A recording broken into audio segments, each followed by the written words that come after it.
Bradesco. Entre nós, você vem primeiro. Boa noite. Boa noite. Em média, 28 pessoas são vítimas de roubo ou furto de celulares diariamente na Avenida Paulista, em São Paulo. Boa parte dos crimes é praticada por assaltantes em bicicletas, mas um mapeamento da Polícia Civil tem ajudado a diminuir as ocorrências num dos mais famosos pontos turísticos da maior cidade do país.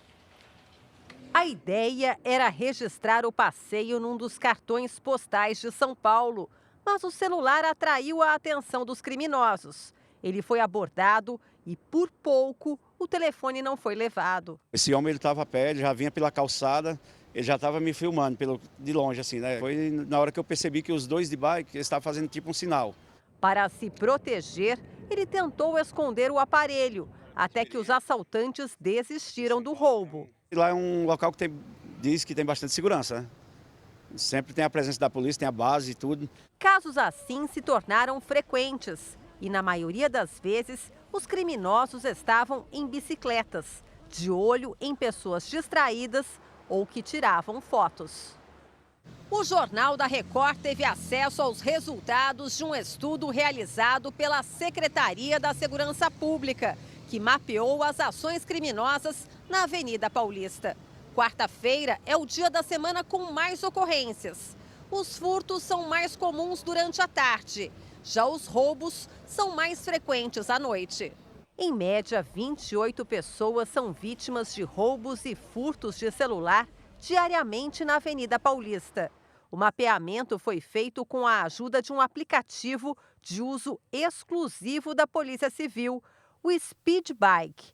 Ciclistas, muitos deles com mochilas de entrega, começaram a ser abordados pelos agentes. As informações agora fazem parte de uma base de dados. De janeiro de 2023 até setembro deste ano, 92 pessoas foram presas, 75 celulares foram devolvidos e 270 bicicletas apreendidas sem nota fiscal. Os roubos e furtos de celulares caíram 25% nos primeiros 8 meses deste ano, em comparação com o mesmo período do ano passado. A polícia trabalha hoje em tempo real com os criminosos. Não dá para a gente trabalhar com um delay. É a tecnologia a serviço da polícia. Veja agora outros destaques do dia. Milhares de imóveis ainda estão sem luz em São Paulo e Enel não informa o prazo para resolver o problema. Ministro de Minas e Energia diz que a empresa precisa restabelecer o serviço em 3 dias. Sócio de laboratório suspeito de emitir laudos negativos para HIV é preso no Rio de Janeiro. E a despedida ao gênio da publicidade, Washington Oliveto.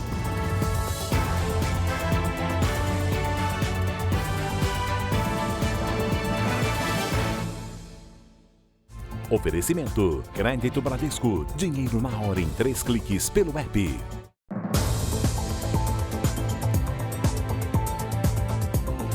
Cerca de 350 mil imóveis ainda estão sem energia elétrica 3 dias depois do vendaval que causou estragos em São Paulo. Enquanto comerciantes tiveram quase 100 milhões de reais de prejuízo, moradores precisaram improvisar. Os pais da Carla são idosos e têm graves problemas de saúde. A família mora na zona sul da capital. Fica conectada aqui nesse concentrador de oxigênio. Só que sem energia não tem como. Daí ela vem para esse. Só que esse cada 2 dias eu tenho que trocar. Fora o meu pai, que eu tenho que dar banho nele. E por conta da luz não estou dando banho. Além de todos esses problemas, os alimentos da família também vão ser perdidos. A Carla já fez várias tentativas de conservar as comidas, colocando gelo, por exemplo. Mas há 3 dias sem luz, as tentativas já são frustradas. O que era fartura, agora é sinônimo de desperdício. Gastei R$ 1.500 de mercado, a nota está aí. E quem que vai reembolsar? O síndico do prédio reclama da falta de assistência da concessionária Enel. Então, na sexta-feira, quando ocorreu, a previsão era 6 horas o retorno. Das 6 horas foi para as 13 horas, das 13 horas para meia-noite, e nós estamos há 3 dias sem energia, né? O temporal de sexta comprometeu a rede de energia da Grande São Paulo. Cerca de 2.100.000 imóveis ficaram sem luz. Já no estado americano da Flórida, 3 dias depois da passagem do furacão Milton, mais de 90% dos clientes já tinham o fornecimento de energia restabelecido. Aqui na Grande São Paulo, a principal reclamação é justamente a demora para solucionar o problema. Em Diadema, moradores bloquearam uma avenida. Enquanto isso, o helicóptero da Record flagrou veículos da Enel estacionados no pátio da empresa. A concessionária afirmou que trabalha para normalizar o serviço e que os veículos parados são usados no turno seguinte. A temporada de chuva deve ir até o fim do verão, em março do ano que vem. Para este engenheiro eletricista, a concessionária precisa se antecipar a esses problemas. Uma quantidade de funcionários, de técnicos, é bem maior do que tem hoje e está preparado para voltar a restabelecer a energia elétrica o mais rápido possível. Os prejuízos só crescem. A Associação Comercial de São Paulo calcula uma perda de quase 100 milhões de reais. Eu quero que volte logo a energia e para estabilizar essa situação, porque não dá para ficar assim mais. O Ministério de Minas e Energia convocou outras concessionárias de energia a fazer uma força-tarefa para ajudar a restabelecer energia na região metropolitana de São Paulo. O prazo é de 3 dias para o problema ser resolvido. A demora da Enel em restabelecer a energia em milhares de imóveis da Grande São Paulo irritou o ministro de Minas e Energia. Ele criticou os cortes de funcionários feitos pela distribuidora nos últimos anos. Não adianta você automatizar o seu parque de distribuição, sendo que quando o problema é físico, por mais que você, da sua central, você tente religar a rede, você não vai conseguir, faltou planejamento e beirou a burrice. Para reforçar o trabalho das equipes da Enel, Alexandre Silveira anunciou a convocação de profissionais de outras distribuidoras do país. Somadas às demais distribuidoras, nós estamos ampliando de 1.400 para 2.900 profissionais, mais de 200 caminhões para apoiar essas equipes, fora aos caminhões de mobilização da própria Enel. O ministro de Minas e Energia determinou até quinta-feira de manhã para que a Enel resolva a maior parte dos problemas no fornecimento de energia. Alexandre Silveira exigiu ainda que a distribuidora entregue um relatório ao final desse prazo. Demonstrando os pontos que ela não conseguiu, o porquê. Porque todas foram unânimes lá em dizer que um dos maiores problemas que elas enfrentam, em especial em São Paulo, é a questão urbanística. Alexandre Silveira pediu mais agilidade da prefeitura para a poda de árvores. Ele não poupou críticas à Agência Nacional de Energia Elétrica, a ANEEL. No encontro de hoje, a agência enviou apenas um superintendente. Eu venho denunciando um boicote da agência reguladora com relação à implementação das políticas públicas do governo. E aí nós ficamos à mercê da vontade deles de cumprir a sua obrigação. O contrato de concessão da Enel vence em 2028 e tem histórico de má prestação de serviços. Depois de um apagão em novembro do ano passado, a distribuidora foi multada em mais de 165 milhões de reais, recorreu e teve a penalidade suspensa pela Justiça. Em março, outro apagão levou o ministro a pedir a abertura de uma investigação que pode resultar na perda da concessão da distribuidora. A informação que eu tenho é que esse processo não foi aberto. Se foi, que a ANEEL demonstre à sociedade brasileira. A Secretaria Nacional do Consumidor notificou a concessionária Enel para que a empresa esclareça em até um dia questões sobre a falta de energia em São Paulo e os planos de ação para restabelecer o fornecimento. O governo federal quer que a Enel seja responsabilizada pelos prejuízos causados pelo apagão e já notificou a empresa sobre uma auditoria. O ministro-chefe da Advocacia Geral da União, Jorge Messias, disse que avalia uma ação coletiva por dano moral contra a Enel. A ação de dano moral coletivo é em relação a todo o dano que a sociedade paulistana sofreu em razão das práticas reiteradas pela agência. a falta de resposta, a falta de ressarcimento dos bens, ou seja, é uma camada a mais além da multa que será aplicada eventualmente de acordo com o processo administrativo que será conduzido pela Senacom. Jorge Messias ainda indicou que falhas nas ações da empresa durante os apagões podem levar à perda da concessão. O presidente Lula também determinou que a Controladoria Geral da União faça uma auditoria na Agência Nacional de Energia Elétrica para investigar a atuação da ANEEL na fiscalização da prestação de serviço da Enel em São Paulo.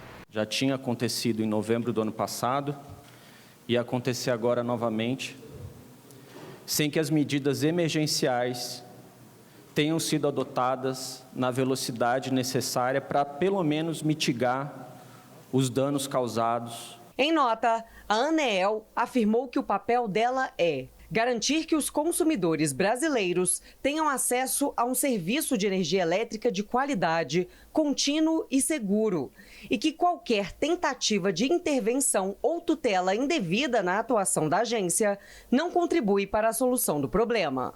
O governo negou que a auditoria aberta pela CGU seja uma intervenção. Eleições 2024, vamos acompanhar como foi o início da semana dos candidatos à Prefeitura de São Paulo.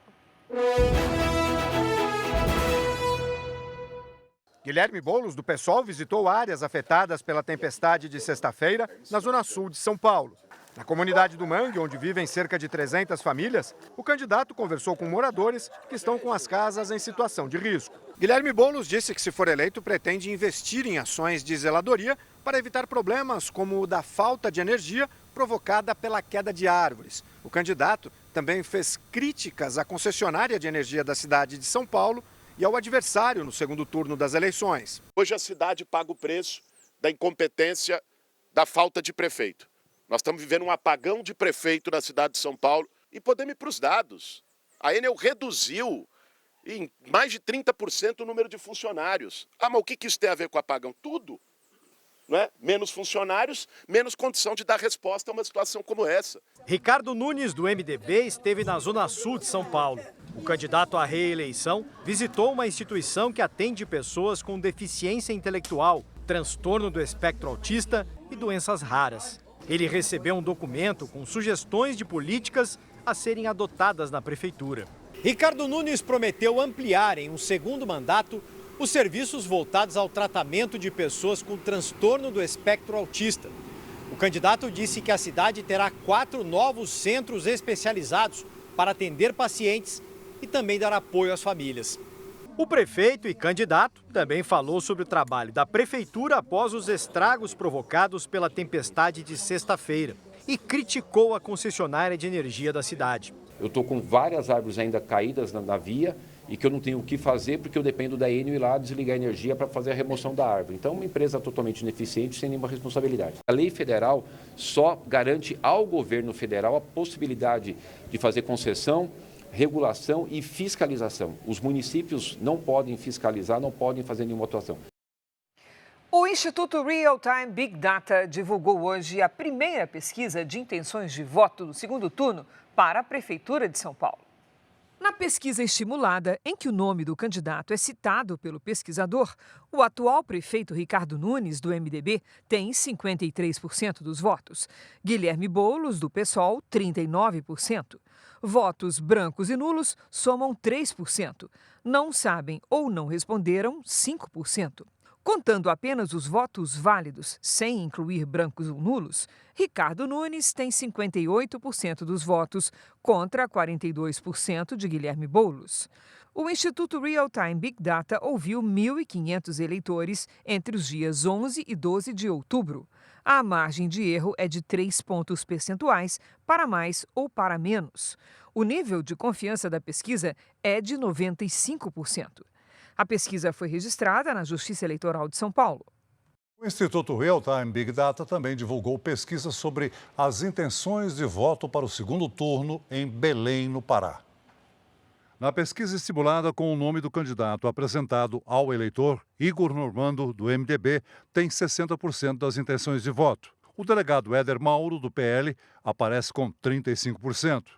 Votos em brancos e nulos somam 2%. Não sabem ou não responderam, 3%.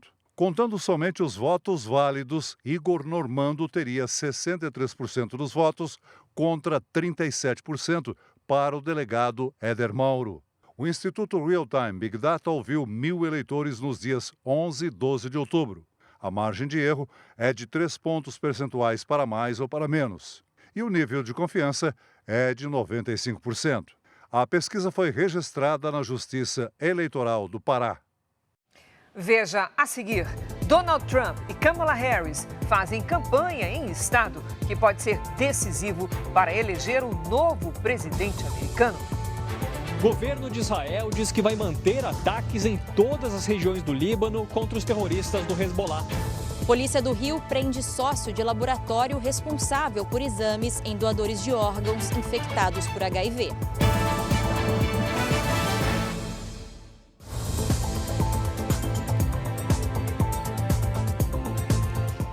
Nos Estados Unidos, Donald Trump e Kamala Harris escolheram o estado da Pensilvânia para fazer campanha nesta segunda-feira. À medida que as pesquisas indicam um empate técnico, os candidatos adotam novas estratégias para conquistar a preferência dos eleitores.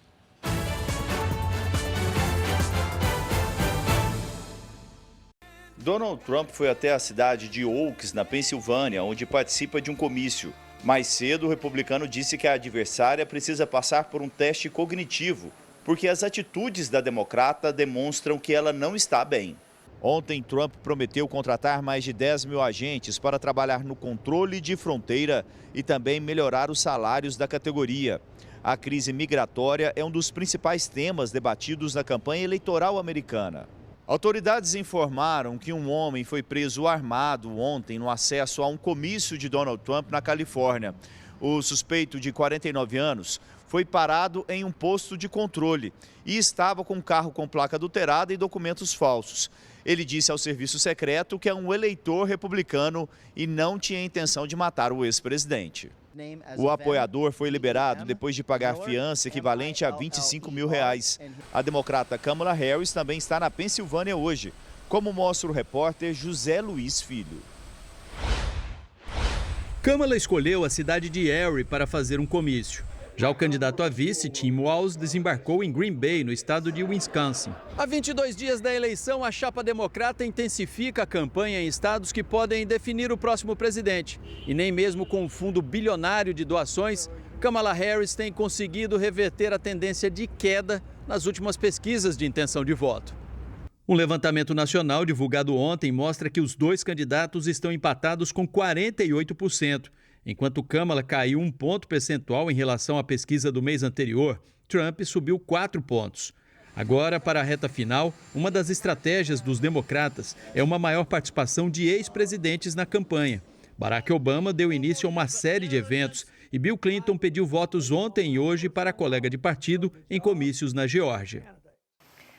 Depois da chuva forte em São Paulo, muita gente está preocupada com os temporais típicos da primavera. Hora de conversar com a Lidiane Sayuri. Oi, Lid, boa noite. Quais os destaques para essa semana? Cris, o retorno da chuva para o interior da região Nordeste e a grande quantidade de água prevista para o Centro-Oeste. Boa noite para você. Oi, Celso, boa noite. E boa noite para você que nos acompanha. Nesta semana, o padrão de circulação dos ventos na atmosfera muda, aumentando a umidade e a condição de tempo instável em vários estados. Nesta terça-feira, Porto Alegre, Salvador e Goiânia entram na rota dos temporais. O dia será nublado e com chuva a qualquer hora. À tarde, as máximas ficam entre 26 e 30 graus. Na capital paulista, terça-feira ensolarada e abafada, com até 28 graus. Na quarta, previsão de pancadas de chuva isoladas à tarde e à noite, máxima de 29. Na quinta, tempo firme com 30 graus. E na sexta, tem a chegada de uma nova frente fria. Hoje choveu em vários estados do Brasil. Pelas imagens de satélite, ainda vemos algumas pancadas isoladas na região norte e uma grande nuvem de temporal se aproximando do Rio Grande do Sul. Amanhã, teremos 2 frentes frias em ação. Uma avança pelo litoral da Bahia e espalha chuva sobre o interior do Nordeste. A outra forma temporais com granizo sobre o estado gaúcho. tem chance de alagamentos na região da Campanha Gaúcha e da fronteira oeste. No giro de temperaturas, faz 23 graus em Florianópolis. No Rio de Janeiro, 29. Em Campo Grande, 35. Em Teresina, 39. E até 34 em Rio Branco. Tempo delivery. A Marilda quer saber se vai chover em Itaobim, Minas Gerais. Vai, Marilda. Olha, até quarta-feira, tempo firme e abafado. Faz até 31 graus. Na quinta, sim, pode chover a qualquer hora. O Reinaldo é de Brasília, Distrito Federal. Boa noite, Reinaldo. Se prepare para uma semana instável, com chuva forte, alerta para temporais e fortes rajadas de vento de até 90 km por hora. Até quinta-feira, as temperaturas à tarde oscilam entre os 23 e os 28 graus. Se cuide. Faça como eles e mande sua mensagem nas redes sociais com o nome de uma cidade e a hashtag você no JR. Cris, Celso. Obrigada, Lid. Veja ainda hoje, ministro da Fazenda afirma que o governo pode rever para cima, mais uma vez, o crescimento do PIB para 2024. E veja a seguir, foguete da SpaceX dá marcha ré. Uma manobra nunca antes realizada para retornar à Terra. O corpo de Washington Oliveto é cremado em São Paulo. O publicitário morreu aos 73 anos, vítima de uma pneumonia.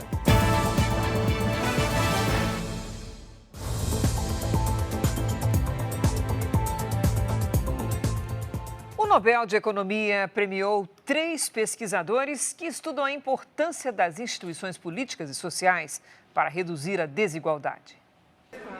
O trabalho do turco-americano Daron Acemoglu e dos britânicos Simon Johnson e James Robinson ajuda a entender por que muitos países conseguem enriquecer, mas não reduzem na mesma velocidade a diferença entre ricos e pobres.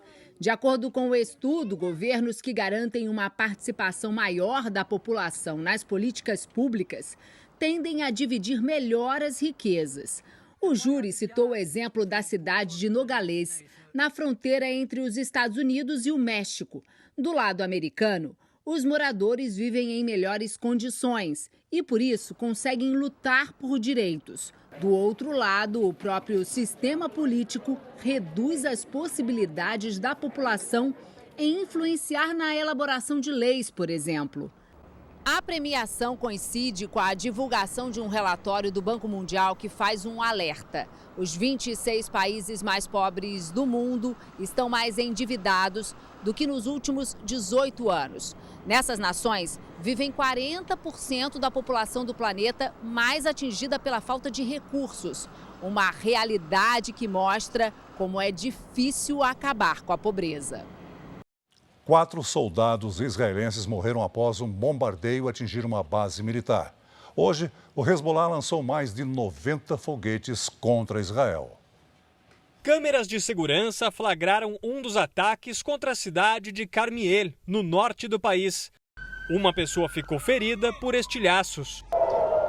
Os ataques também foram registrados em Tel Aviv. A sirene está tocando aqui. Ali em cima acabou de ter um estouro. Deu para ver fumaça, pode ser um possível interceptador. Somente aqui, na região central de Israel, foram lançados 3 foguetes a partir do Líbano. Ninguém se feriu porque foram interceptados pelo Sistema de Defesa Aérea de Israel. O ministro da Defesa disse que o país vai responder de maneira veemente ao ataque do Hezbollah, que matou 4 soldados numa base militar no domingo. Já o primeiro-ministro Benjamin Netanyahu afirmou agora à noite que o país vai atacar o Hezbollah em todas as regiões do Líbano, inclusive na capital Beirute. Hoje, o exército israelense divulgou imagens de um complexo subterrâneo do Hezbollah, onde foram encontradas armas, munições e motos. Em um bombardeio nesta segunda-feira, ao menos 18 pessoas morreram no norte do Líbano. Até então, o foco das ações israelenses era o sul do país. Já no centro da faixa de Gaza, ao menos 3 pessoas morreram e 50 ficaram feridas em um ataque aéreo perto de um hospital. O exército afirma que o alvo eram terroristas que atuavam em um centro de comando do Hamas. Dois acontecimentos nas últimas 24 horas marcaram avanços importantes nas missões de exploração do espaço. 3, 2, 1. A SpaceX do bilionário Elon Musk completou com sucesso no domingo o 5º voo teste da superespaçonave Starship, que tem altura equivalente a um prédio de 38 andares. Desta vez, o fato inédito foi o retorno para o local de lançamento do propulsor, que é a base do foguete. Historicamente, essa parte era descartada no espaço. A Starship é um teste para futuras missões na Lua e em Marte. Hoje, um outro lançamento, desta vez da NASA, deu início a uma missão para explorar uma lua de Júpiter. A espaçonave sem tripulantes deve levar 5 anos e meio para chegar ao destino. Depois entra na órbita do maior planeta do Sistema Solar para enviar informações à Terra. O Talibã proibiu o uso de imagens de seres vivos na imprensa do Afeganistão. O regime, que está no poder desde 2021, anunciou um pacote de 35 novas leis. De acordo com o Ministério da Moralidade, as regras serão adotadas porque a publicação de imagens de seres vivos contraria a lei islâmica. O governo diz que as medidas promovem a virtude e previnem o vício. O motorista de um ônibus operado por uma das maiores empresas intermediadoras de viagens do país não pediu os documentos para uma menor de idade embarcar. Ela entrou no ônibus no interior de São Paulo com destino a Campo Grande, em Mato Grosso do Sul. O ponto de embarque é num posto de combustíveis em Campinas, no interior de São Paulo. Nosso produtor está na viagem. Após 2 horas de atraso, o ônibus aparece e os passageiros começam a embarcar. Na fila está uma adolescente de 14 anos. O motorista confere o nome, mas não pede nenhum tipo de documento ou autorização dos pais ou responsáveis. Tudo bem? Vocês andam no duplo, tá? É lá em cima, do lado de lá. Só escolher o aceito? Perfeito, obrigado. Já no ônibus e antes de seguir viagem para Campo Grande, em Mato Grosso do Sul, um problema no ar-condicionado chama a atenção. Moço, nosso banco lá tá pingando. Eu já desliguei o ar um pouco lá. O ar congelou a serpentina, ele já vai parar já. A passagem foi comprada na plataforma de viagens Boozer e o ônibus pertence a uma empresa parceira. No comprovante está a observação de que a passageira é menor de idade. Durante o percurso, a menina confirma que ninguém pediu documentos. Eu só subi. E não falaram nada? Não, só mostrei minha passagem. Eles sabem que você é menor de idade? Não. Não perguntaram pra mim. Só mostrei minha passagem pra eles. Não olhou o documento? Não. De acordo com a Agência Nacional de Transportes Terrestres, as empresas que fazem o transporte interestadual de passageiros são responsáveis pela verificação dos documentos dos viajantes, incluindo autorizações assinadas pelos pais ou responsáveis. Se uma criança ou adolescente em viagem estiver sem os documentos exigidos, a fiscalização pode acionar o Conselho Tutelar e a empresa receber uma multa de 3 a 20 salários mínimos. Esses adolescentes, essas crianças, podem estar sendo vítimas de algum crime, entre eles a própria exploração sexual, a subtração e o sequestro ou o tráfico de pessoas. O Superior Tribunal de Justiça considerou o serviço oferecido pela plataforma irregular no Paraná, após uma ação movida pela Federação das Empresas de Transporte de Passageiros do Paraná e de Santa Catarina. Em nota, a plataforma informou que exige das empresas parceiras o cumprimento das regras de embarque de menores de 16 anos de idade, o que inclui a conferência de autorização de viagem. E sobre a proibição no Paraná, a empresa informou que recorre da decisão e que segue operando no estado. A Polícia Civil do Rio de Janeiro prendeu hoje o sócio do laboratório que emitiu testes errados, que levaram a transplantes de órgãos contaminados com o vírus HIV. A suspeita é de que o controle de análise dos exames tenha sido modificado para aumentar o lucro. Os agentes estiveram na sede do laboratório na Baixada Fluminense. Foi preciso arrombar a porta. Diversos documentos foram apreendidos no local. O ginecologista Walter Vieira, um dos sócios e responsável técnico pelo laboratório, foi preso. A unidade foi responsável pela emissão de laudos errados para o vírus HIV de doadores de órgãos que foram transplantados para 6 pacientes. O médico é tio do deputado federal, doutor Luizinho, que foi secretário estadual de saúde até setembro do ano passado. O contrato com a empresa, assinado 3 meses após Luizinho deixar o cargo, também é alvo de investigação do Ministério Público. O parlamentar, que não é suspeito do crime, nega qualquer envolvimento. Em relação especificamente a esse contrato, já vai abrir uma investigação, a fim de saber se houve algum tipo de benefício, enfim. O filho de Walter, Matheus Vieira, foi alvo de um mandado de busca e apreensão e precisou prestar depoimento. Os advogados de Walter e Matheus Vieira e a defesa do laboratório negaram a existência de um esquema criminoso. Segundo a polícia, o laboratório teria afrouxado o controle dos testes para diagnóstico de HIV. O local deveria testar os reagentes usados nos exames todos os dias. A suspeita dos investigadores é de que o método foi modificado para atender a interesses econômicos. Mudou esse protocolo, onde a análise passou de ser diária para ser semanal. Qual é a ideia disso? A ideia disso é você diminuir o custo. Houve uma quebra do controle de qualidade disso, tá? Onde visou a maximização de lucro. Além do sócio, o técnico de laboratório Ivanildo dos Santos também foi detido. A defesa dele não foi encontrada.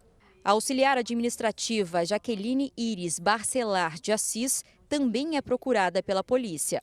A assinatura dela, como biomédica, aparece em um dos laudos dos doadores que deram negativo para HIV, mas o número de registro profissional é de outra pessoa. Eu nunca trabalhei para empresa com biomedicina, sempre fui supervisora administrativa. Eu estou sendo acusada injustamente. Os advogados de Jaqueline afirmaram que ela irá se apresentar à polícia. Um quarto funcionário do laboratório também segue foragido.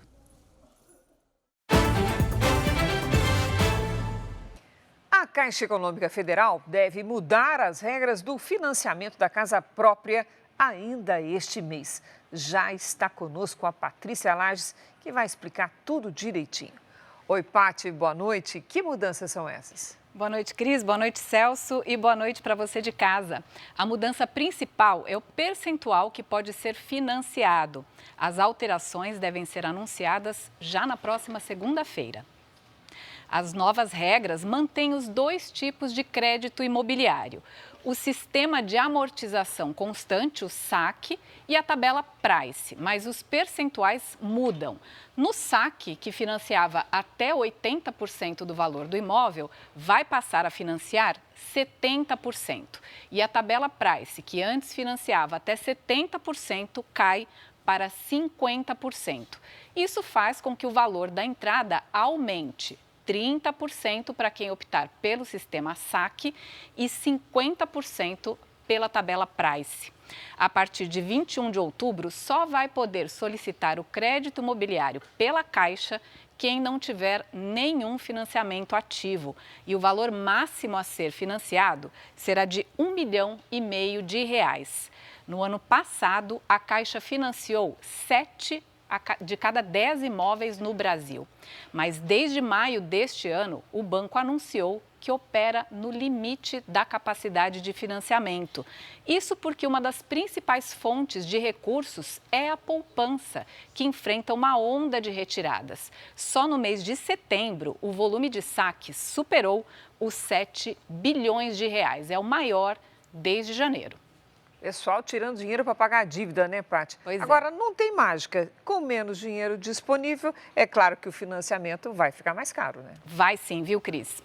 Olha só, a alta da taxa básica, a Selic, que hoje está em 10,75% ao ano, e a diminuição do volume de recursos deixam os financiamentos mais caros. Além disso, ter que dar uma entrada maior pode fazer com que o brasileiro adie o sonho da casa própria.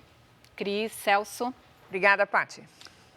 Veja a seguir o adeus ao Washington Oliveto, um dos maiores publicitários da história do Brasil, que morreu aos 73 anos. Record e Grupo Estado promovem no próximo sábado o debate de segundo turno dos candidatos à Prefeitura de São Paulo.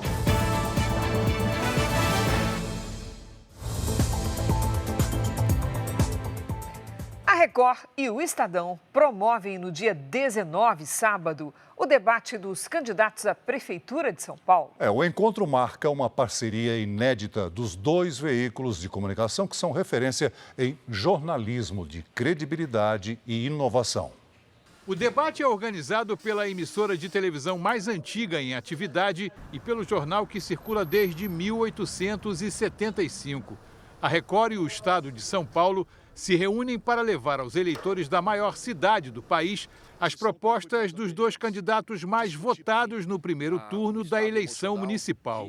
Isso é muito importante para que a pessoa, no final, possa ali, naquele momento em que ela está na frente da urna, decidir com consciência e decidir principalmente com informação. A Record é uma defensora em toda a sua história do ambiente democrático, da troca natural de ideias. Ricardo Nunes, do MDB, e Guilherme Boulos, do PSOL, estarão frente a frente. 4 jornalistas vão participar. A âncora Cristina Lemos e o apresentador Reinaldo Gotino, pela Record, e pelo Estadão, Roseanne Kennedy e Marcelo Godoy. O encontro vai ser mediado por Eduardo Ribeiro. Vai ser uma chance de você colocar tudo aquilo que você acha que sabe sobre os dois candidatos à prova. Eu acho que o eleitor concorda que o debate da Record no primeiro turno foi o mais propositivo. A gente está se esforçando ao máximo para que possamos repetir a dose. O debate começa às 9h e tem previsão de durar 2 horas, dividido em 3 blocos. O primeiro e o segundo terão 2 rodadas de confrontos diretos entre os candidatos. O candidato que pergunta terá 30 segundos. A resposta será de 2 minutos, com réplica de 1 minuto e meio e tréplica de 2 minutos. Também nestes blocos, os jornalistas farão 4 perguntas e escolhem quem responde.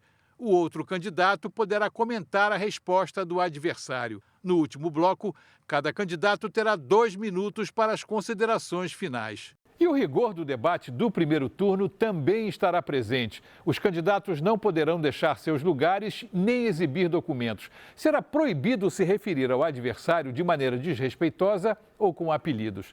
Quem fizer isso será punido e vai perder 30 segundos do tempo das considerações finais. E se for reincidente, pode até ser expulso do debate. Além da TV, o debate poderá ser acompanhado pelo R7, Play Plus, pelo Estadão.com e pela Rádio Eldorado. A nossa transmissão é multiplataforma, ela estará tanto na Record, quanto na Record News, quanto no Play Plus, quanto no Estadão.com, que é o nosso parceiro agora, o Estado de São Paulo, quanto na Rádio Eldorado. Então, em todas as nossas plataformas, a pessoa pode ter uma ideia muito clara dos projetos que estão sendo apresentados para a cidade. É uma chance da gente chegar para os candidatos com um peso, né, uma gravidade maior, né, da união dessas duas forças e conseguir que eles foquem e se concentrem em mostrar o que eles vão trazer para o bem-estar da imensa população de São Paulo. O ministro da Fazenda está otimista com o crescimento da economia brasileira. Assunto para Luiz Fara Monteiro, em Brasília. Boa noite, Fara. Oi, Celso. Boa noite a você, a Cris e a todos que acompanham o Jornal da Record. Fernando Haddad disse hoje que o governo pode rever para cima, mais uma vez, o crescimento do país em 2024. As projeções do ministro da Fazenda foram reveladas durante evento em São Paulo. Fernando Haddad afirmou que a atividade econômica do país tem surpreendido positivamente e que o cenário é favorável para o crescimento. Não tem porquê não mirar uma taxa de crescimento, no mínimo, equivalente à média mundial. Nós ficamos muito abaixo da média mundial por muitos anos. Talvez a gente tenha que viver... Ainda não, mas talvez a gente tenha que rever mais uma vez o PIB. No mês passado, o governo já havia elevado a estimativa do Produto Interno Bruto do país de 2,5% para 3,2% em 2024. E hoje, pela primeira vez no ano, o Boletim Focus, relatório semanal do Banco Central, prevê um PIB acima de 3%, acompanhando a expectativa do governo. Haddad afirmou ainda que, apesar dos eventos eventos climáticos, como as enchentes no Rio Grande do Sul e a seca em boa parte do país, há chances de a inflação ficar dentro do teto da meta, que é de 3%, com tolerância de 1,5 ponto percentual, para cima ou para baixo. O IPCA de setembro mostra que a inflação brasileira acumula 4,42% em 12 meses, ainda dentro do teto da meta. Para este economista, as projeções do cenário econômico são positivas. Vários produtos, ainda continuam, infelizmente, aumentando o preço, só que é um pouco mais sazonal. A tendência é eles estabilizarem e nesse 3%, que é uma média boa também, tendo em vista que já tivemos inflação muito mais alta. Então, a gente está com um cenário bom, com a inflação estável mais para baixo e o PIB estável mais para cima. O Conselho Nacional de Trânsito aprovou novas regras para pedágios eletrônicos nas rodovias do país. Quando chega o pedágio, logo se forma uma fila de carros. Mas essa cena deve mudar com a adoção do chamado Free Flow. É um sistema de cobrança de pedágio sem cabines e cancelas. Com o sistema, as concessionárias vão cobrar o pedágio sem a necessidade do veículo ter que parar. A identificação do automóvel vai ser feita por leitores, instalados no alto de estruturas que vão registrar placa, a imagem do veículo e se é carro ou caminhão, por exemplo. Os condutores vão pagar apenas pelo trecho percorrido. Com a nova portaria, o prazo para o pagamento do pedágio eletrônico também muda. Passa de 15 dias para 30 dias. Hoje a gente tem verificado que muitos cidadãos pagam no 16º dia, no 18º dia, no 20º dia. Então, esse prazo de 30 dias já vai reduzir drasticamente a quantidade de multas por evasão no Brasil. A expectativa do governo é que a introdução do pedágio eletrônico ajude a reduzir o valor da tarifa paga pelos motoristas. Segundo o Ministério dos Transportes, a adesão ao sistema Free Flow não é obrigatória. Eu fico por aqui. Para você saber mais notícias de Brasília, basta acessar o r7.com. Nós voltamos ao estúdio em São Paulo. Cris e Celso. Obrigado, Fara. O corpo do publicitário Washington Oliveto foi cremado hoje em São Paulo. Ícone da propaganda brasileira, ele morreu no Rio de Janeiro depois de 5 meses internado para tratar uma infecção pulmonar. Uma homenagem do tamanho do legado. Ele era o Pelé da propaganda. Ele realmente fez a publicidade brasileira entrar na cultura popular, virar bordão. Parentes e amigos se despediram de Washington Oliveto em Itapecerica da Serra, região metropolitana de São Paulo. Um grande amigo, durante 40 anos, um parceiro. O Washington fez uma mágica de transportar o que seria tecnicamente apenas propaganda para a cultura popular. Washington Oliveto morreu aos 73 anos. Ele estava internado em um hospital no Rio de Janeiro, onde tratava de uma infecção pulmonar. O publicitário paulistano é considerado por muitos o responsável por tornar a publicidade brasileira conhecida internacionalmente. Sabia como ninguém atrair a atenção do público. Afinal, quem já assistia televisão nos anos 80 e não se lembra dessa campanha? Parabéns, meu biju, você é ótimo. O diretor Andrés Bukovinski foi parceiro de Oliveto nessa e em muitas criações. Eu fiz aqui no Brasil mais de 2.500 filmes comerciais em mais de 40 anos. Desses 2.500, mais de 1.100 foram em parceria com o Washington. Então, imagina. Então, profissionalmente, eu teria que dizer obrigado, Washington. Em 2001, um episódio marcou a vida de Oliveto, o sequestro. Ele foi libertado depois de passar 53 dias no cativeiro. Washington Oliveto nasceu em São Paulo em 1951. Aos 19 anos, ganhou um dos mais importantes prêmios da publicidade mundial, o Leão de Bronze do Festival de Cannes. Foram mais de 50 prêmios em Cannes. Na lista das conquistas inéditas, o registro no Hall da Fama da Publicidade e os únicos 2 comerciais brasileiros na lista dos 100 maiores da história. Entre eles, o do primeiro sutiã. Corintiano fanático, ganhou uma homenagem do time. Oliveto foi um dos fundadores do movimento Democracia Corintiana. E como se o sucesso na publicidade não bastasse, a agência criada por ele virou até tema de música. Alô, alô, Dublin, no Brasil. Washington Oliveto deixa mulher e 3 filhos. Essa edição termina aqui, à 00:30 tem mais Jornal da Record. Fique agora com a novela Força de Mulher e logo depois de Gênesis tem Prova de Fogo em A Fazenda. Não perca. Boa noite. Até amanhã.